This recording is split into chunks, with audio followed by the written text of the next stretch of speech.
Welcome back to another episode of Rock Boys Football. Dill, if there is one real thing that I think we learned from the opening weekend so far, it's that LSU's a legit national championship contender.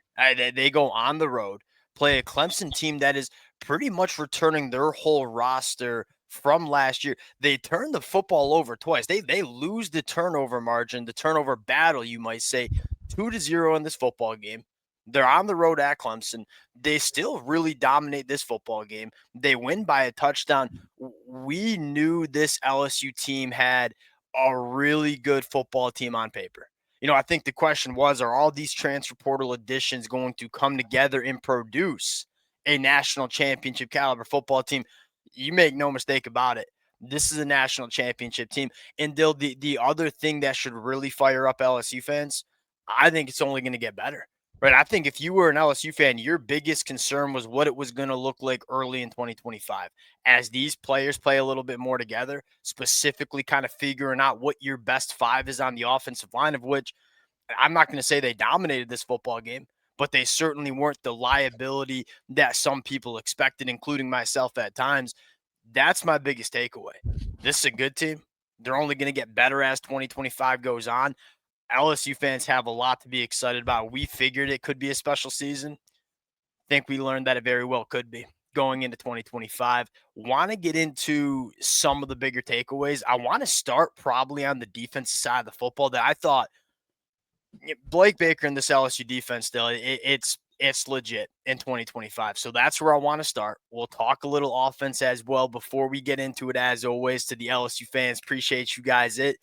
Dill, this is a fun team to talk about in 2025 because we talked a lot about this team during the offseason, transfer portal additions, how it was all going to come together. The support the LSU fans showed the boys all offseason long. Been amazing. Appreciate you guys. If y'all do enjoy the content, consider subscribing to the channel. Dill, without further ado, let's start on the defensive side of the football. And I'm just going to ask you for your biggest takeaway coming out of Saturday night here. They got boundary corners to run what Blake Baker wants to run. I think that's probably the most important thing because you saw the blitz rate and the pressure rate they were calling.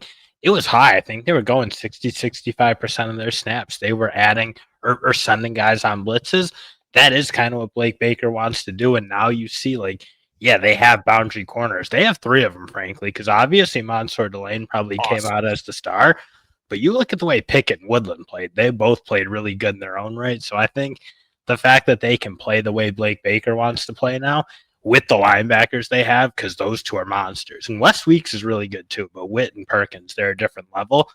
I think this is a really exciting defense. That by far my biggest takeaway. This was good on good, man. Like the Clemson wide receivers ain't no joke going to be in 2025. I think they got one of the better wide receiver rooms in the country. Still, LSU's defensive backs, they clearly won the night. And it started with Mansour Delane. I love what you said, and I think a lot of LSU fans have been saying this in the comment section too. Blake Baker has a defense he wants to run, and it was very successful at Missouri. He tried to run it early for LSU last year. He just didn't have the pieces. Like, if you want to bring the pressure Blake Baker wants to bring, you have to have defensive backs that you trust on the outside. They didn't have that last year. They have it this year. And like you said, with how dynamic these off-ball linebackers are and what they can provide to the pass rush, this is going to be a very difficult defense to deal with over the next guy. Because still, I'm looking at Clemson saying if Clemson finishes the year as a top 15 offense, I wouldn't be all that surprised. In fact, I'm probably sitting here and predicting that. I think that tells you a lot about where LSU's defense is right now going into 2025. Bill, how about the defensive lineman? Bernard Gooden, I thought was the storyline here, a difference maker on the inside. Brian Kelly said it right. We have bodies that we think can do some two-gapping and we think can do some of the dirty work. We never had a body that could penetrate, could get vertical, could be really disruptive. But Bernard Gooden's going to be that guy for LSU up front. Ain't no question about it. And that's just a really active defensive front. I think they were confusing that Clemson defense or offensive line, I should say, pretty consistently. They were getting into the backfield and being disruptive. I mean, Clemson couldn't run the ball at all. That was probably one big thing is they really took that out of the game. And again, I think a lot of that was the linebacker play because Yes. I'm looking at this linebacker play. I'm thinking this might be one of the best in the country, but I do think the way that team or defensive line moves around does free up some space for those linebackers because it just confused. It felt like it made the Clemson offensive line play a little bit slower than they wanted to. Yeah, I thought this LSU defensive line beat this Clemson offensive line, both rushing the passer and in the run game. And that's a Clemson offensive line that, I mean, has a bunch of guys who are 3-year starters, or a bunch of guys that will be on NFL rosters. And I'm not getting up here and saying this Clemson offensive line is the best in the country. I don't know how many better offensive lines you're going to see, especially in the SEC. Like, I'll look at Florida week 3 and say that's a good offensive line. That's going to be a fun battle. There's, and I think we can say that coming out of the week. Like, go look at the SEC and go look at these offensive lines.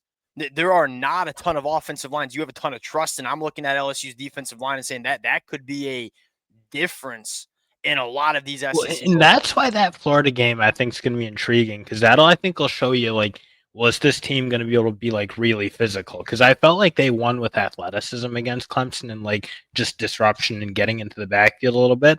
But I don't know that Clemson has that offensive line that is going to try to run the way Florida is with the physicality. I'm really excited to see that matchup because you said it like you have guys like Ahmad Bro and Don McKinley and Guillory who, again, I feel like can play that game. I'm really excited now to see them play against a Florida team that I think will probably try to be more physical than what Clemson was, obviously. I got my last storyline on defense here. Clemson threw the football for 230 yards, and a lot of those came kind of playing catch up later in the fourth quarter. Only 102 yards after the catch.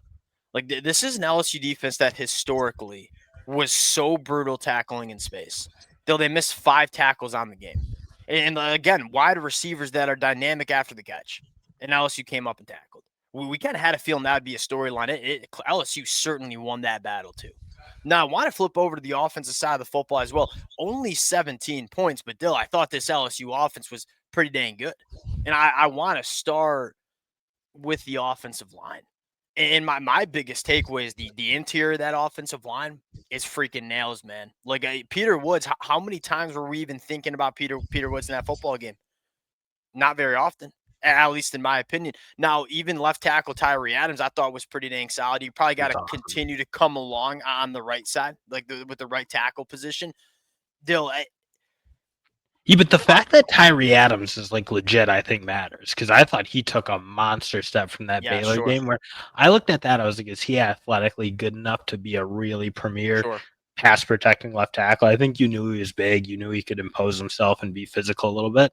And he was in this game, but I thought the step we saw from him was exactly what you would have wanted to Yes, see. So I do think having one side that you don't need to be too worried about, I think it does allow you to line your tight ends up and chip on the other side it's because that probably is what they're going to have to deal with. Like Weston Davis, TJ Parker, and Will Hulk got after him a little bit, Jaheim sure. Austin as well. Again, those are 3 of the better pass rushers in college football, so you kind of can live with it. And I don't think Weston Davis was nearly like the liability I thought he might be able to be. But also, I do think they can kind of work around him because that left side, I think, is kind of nails. And why can't that get better? Right, that's a redshirt freshman, and maybe you'll see a little true freshman in Carius Kern.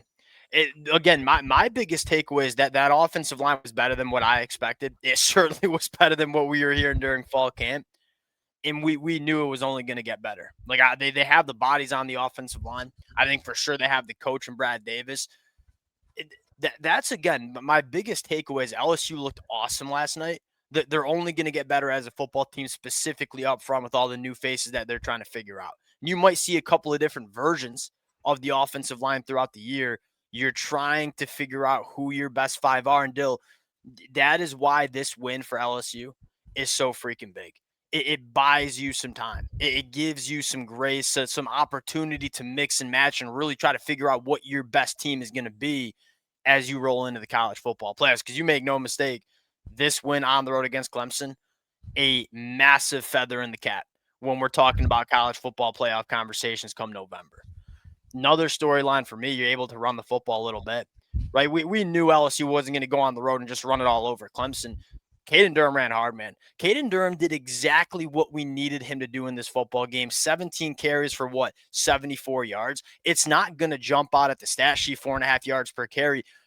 Dill, he did a really good job not taking too many negative plays, man. 4 yards per carry after contact. We know he's explosive. We needed him to run hard, keep us on schedule, avoid some of those third and long obvious passing situations. That's exactly what Caden Durham did. I think you need some depth to emerge in that running back room. If Caden Durham stays healthy, you got a workhorse. You got a guy that you can give 20-ish touches a game, and I think feel pretty good that he's going to do his job. Jujuan Johnson, I thought, He's coming played on, man. really well. And I Agreed. think what's important with him is like that dynamism that he gives them. Because you saw like that quick game that LSU got to with screens and stuff to the boundary. Yeah. That's really good because you have really good wide receivers who can play that kind of role. I think Jujuan Johnson, when he's in, he gives you kind of another layer into that sort of game. And you saw it. I feel like they ran him out to the boundary and threw a screen underneath to Varian Brown. So I think him being in there, but also like being able to just be a running back too, you know, like some of the runs he had, like, oh, that's just like a good solid feel for that running back spot, but also obviously be a little bit more of a dynamic weapon on the perimeter, because that is probably going to be what LSU's offense is. I do think they're going to really lean into those guys at the wideout spot. I think having a running back who can play the way he does will just again add another dimension. And that's another position that I only see getting better, right? I mean, we kind of know what we have with Caden Durham. Got a guy like Jujuan Johnson. I think Harlem Berry will eventually become a factor. And you probably just didn't want to give a ton of carries to a true freshman running back on the road against Clemson. Like if you can get him coming on in the middle of October, that's another running back I think can add value to this football team. Last one we got to talk about, Garrett Nussmeier, right? Thought he was really sharp, man. Thought he was really sharp. My biggest takeaway, and hey, we got to give credit to Joe Sloan because we knew the quick game was going to be important. Like, I don't think we wanted Garrett Nussmeier dropping back and going through 3 progressions before he's getting the ball out. 246 total passing yards, 198 came after the catch. Like, we knew LSU wanted to get the football to Barry and Brown, to Aaron Anderson, let them excel after the catch. They certainly did. My biggest takeaway from Garrett, though, that one, the ball was coming out quick. And I think you give credit to Joe Sloan for kind of dialing that up. Because that was a problem last year, I felt like at times. And here's the second thing. I thought he got himself out of trouble a decent amount. Like that was another problem from Garrett Nussmeier when it wasn't perfect, when it wasn't blocked up for him. Didn't really excel when it wasn't perfect, couldn't really get himself out of trouble. And look, I know Garrett Nussmeier ain't going to turn into Lamar Jackson. The comment that Brian Kelly made about Garrett working on his athleticism, that wasn't lip service. And you needed him to be that kind of quarterback in this football game. I thought he was. Again, when you talk about beating a team like Florida, when you talk about winning college football playoff games, you need your quarterback to be an elevator, make it work when it's not perfect, because it ain't going to be perfect when you're playing the best defenses across the country. I thought Garrett Nussmeier did a very good job making things happen when it wasn't perfect for him in pass protection. No, I thought he took a step for sure because you also look like not really any turnover worthy plays. Like he was just really clean with the ball. He wasn't making those mistakes that he made at times last year. He had a really, really good game. I thought, again, in kind of a tough spot because they were getting a little bit of pressure on him at times. But you said it, ball was out quick. He was being pretty athletic back there, and he just wasn't panicking. He wasn't taking sacks, wasn't doing those things. Yeah. That kind of killed LSU at times last year. Yeah, he didn't have the plays that killed you. Right. And you were worried about that. Like on the road, week 1 against the Tom Allen Clemson defense, you were worried about Garrett Nussmeier making a play or two that would kill you. He didn't. He maybe had that one throw that, it was a complete, it ended up being a completion. That was about as dangerous of a throw he made to the sideline. That's really good stuff from him. And again, 17 points, it's not going to jump out at you. I thought Garrett Nussmeier did everything he needed to do to win that football game. We'll close it out there. Honestly, it could have been a lot more than 17 points. I mean, they had 2 turnovers deep in the red 100%. Zone. They had the turnover on downs, the fumble. Like they probably should have scored more than that, but obviously they did what they had to do to win that game. So, do you want to talk? You want to just get on your soapbox real quick with Aaron Anderson? Like you've been banging the table for this kid. You said he's LSU's wide receiver number 1. He's great. He can win in man coverage. He's good with the ball in his hands. I do think, again, there are guys who I feel like we gravitate sometimes to the boundary receiver who maybe looks the part more than Aaron Anderson. Sure. Aaron Anderson's awesome. He is where Garrett Nussmeier goes when Garrett Nussmeier needs to make a play. I think Trey'Dez Green is kind of. last. I think Trey'Dez Green's kind of emerging as that guy a little bit too. He was a force today or yesterday. And we talked about that, right? Trey'Dez Green versus Avian Terrell. Like, hey, They like got just it. give him. They got to it. Yeah, I don't think Joe Sloan listens to the podcast. It'd be pretty cool if he did. And I think probably a pretty obvious matchup there. But that was cool that they did that. I think these wide receivers better fit what Joe Sloan wants to do. You know, I want to get the football to my playmakers in space. And I don't know if we had enough guys who were super dynamic after the catch last year. Aaron Anderson, Barry and Brown, the Xavier Thomas at times. Like, those are the guys Joe Sloan wants, man. Barry and Brown, I think Barry and Brown's going to unlock this team too. I think because he had that touchdown that got called back. That was a tough one.